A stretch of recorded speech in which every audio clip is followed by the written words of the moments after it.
So today we're going to dip a little bit further into analyzing our graphs and taking a look at important things that can help us with graphing.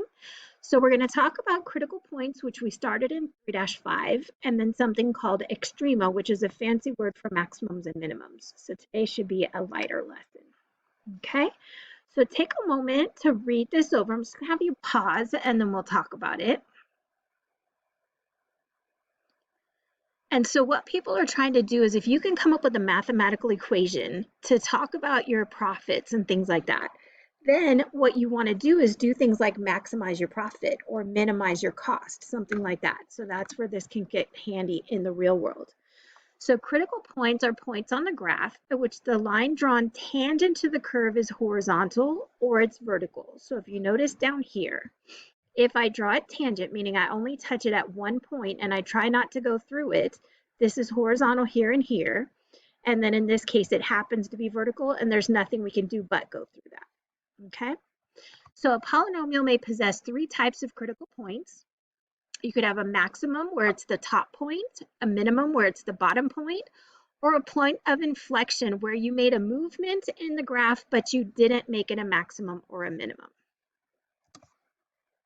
So like we said in the previous lesson, a critical point indicates a possible change between increasing or decreasing on the graph. So if we're talking about x equal to c as our critical point, a maximum occurs if the graph is increasing to the left of the point and decreasing to the right. A minimum occurs if you're decreasing from the left and increasing from the right. And then a point of inflection means maybe you were increasing from the left and continued increasing to the right, or you were decreasing from the left and continued decreasing from the right, but you made some sort of inflection along the way. So absolute maximum means it is absolute, and you can only have one of them. So meaning over the whole entire graph, this is the highest point you're going to reach. So it's the greatest y value over the entire domain.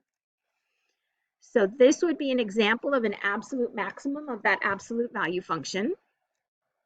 An absolute minimum is the reverse, that for the whole entire domain, this is the absolute least that you could go. And again, you can only have one of those. You can't have one of each unless you're like a periodic kind of graph, but typically in the polynomials that we've been doing with, you're going to have only one. And so an absolute minimum would be, for example, this point right here. Now notice on the right-hand side, there is a minimum here, but if I drew a horizontal line, do you see that there would be other points below it? So when we say absolute minimum, that means that is the lowest the graph goes and nothing else is below that. So then extrema is the general term. Instead of having to say maximum and minimum all the time, we just say extremum for one or extrema for more than one. So if we talk about relative extrema, that's like the point that I just showed you, that there was a minimum, but it wasn't the minimum for the whole entire graph. So it may be the greatest or least value of the function in for the whole thing, it may not be, but for one small part, it may be a maximum or minimum. So in this case, I don't have an absolute max and I don't have an absolute min because it's an odd degree function, but I do have a little maximum bump right here and a minimum bump right here. And so these are called relative maximum and relative minimums.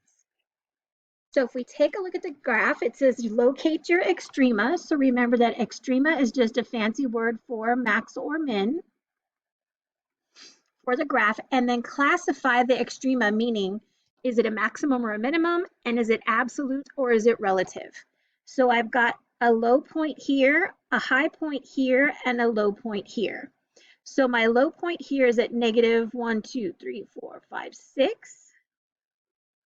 And then I've got 1, 2, 3, 4, 5, 6. So at negative 6, I have a low point. So I know that's a minimum, and I'll just shorten that to minimum, like min.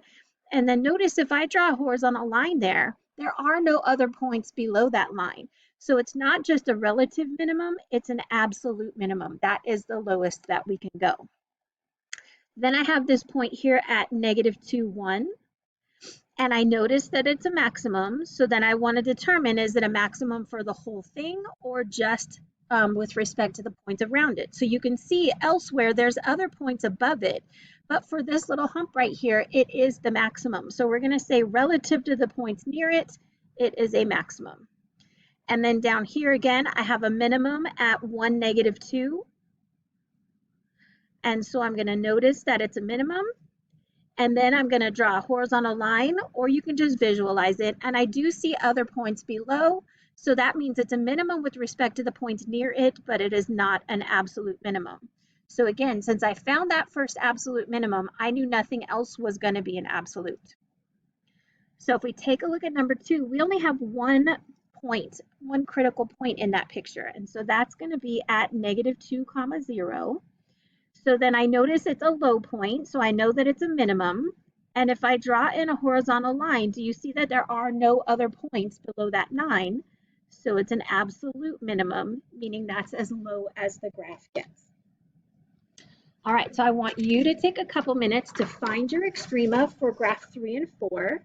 And I want you to name them and classify them just like we did on the previous page. So I'm going to have you pause this and try that on your own.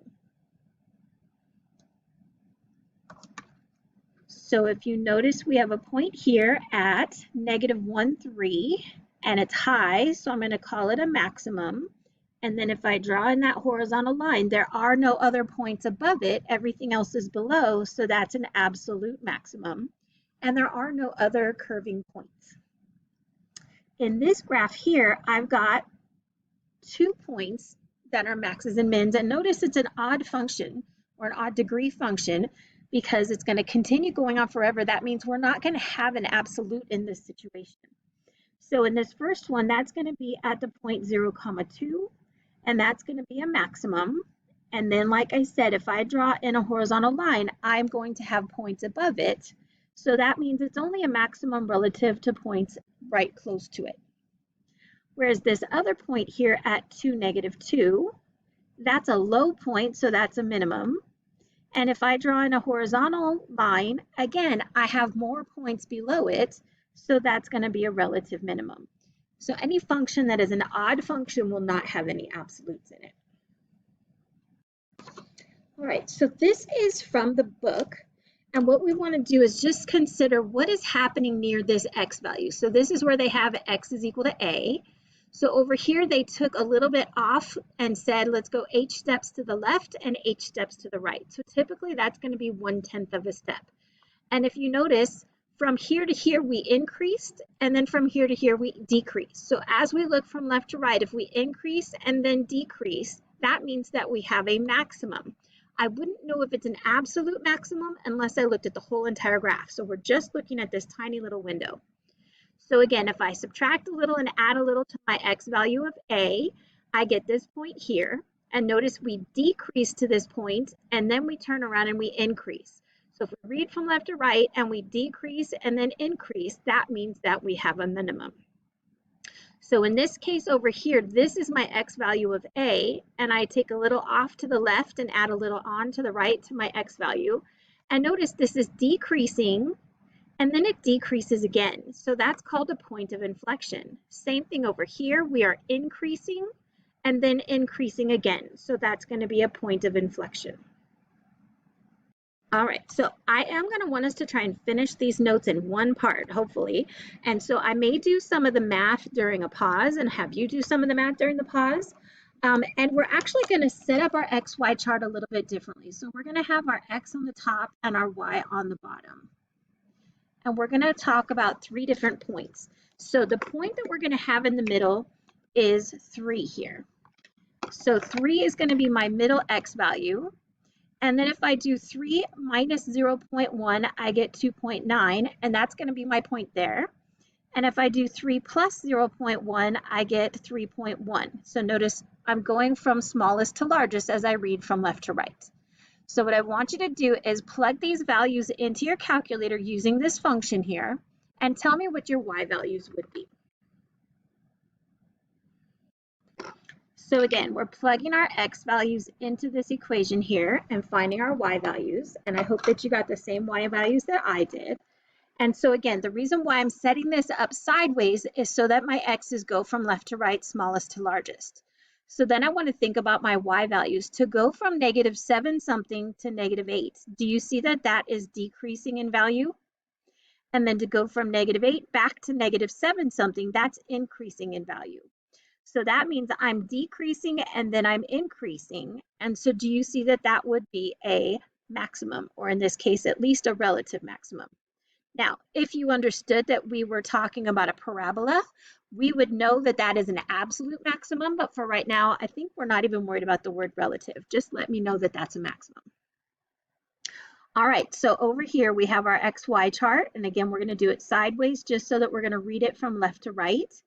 And then they told us that X is equal to 1, so that's gonna be what we're trying to determine around. So that's gonna be my middle number. So if I do 1 minus 0.1, I get 0.9. And if I do 1 plus 0.1, I get 1.1. So again, we're going to pause the video and you're going to plug this into your calculator and see what you get for your y values. All right, so looking at the time, I'm probably going to have a part 2. I apologize. But it gives me some time to show us some desmos. So looking here from negative 6 something to negative 7, again, that's a decrease. And then from negative 7 back to negative 6 something, that's going to be an increase. So that means a decrease and then an increase. So that means that we have a minimum. Now, I just noticed an error over here. This is a low point. So it was a low point for me as well. So this is actually a minimum. That was my fault. Hopefully you caught that and you were screaming at the screen, but I can't hear you. All right, so I'm going to pause this and go to Desmos and show you what these were.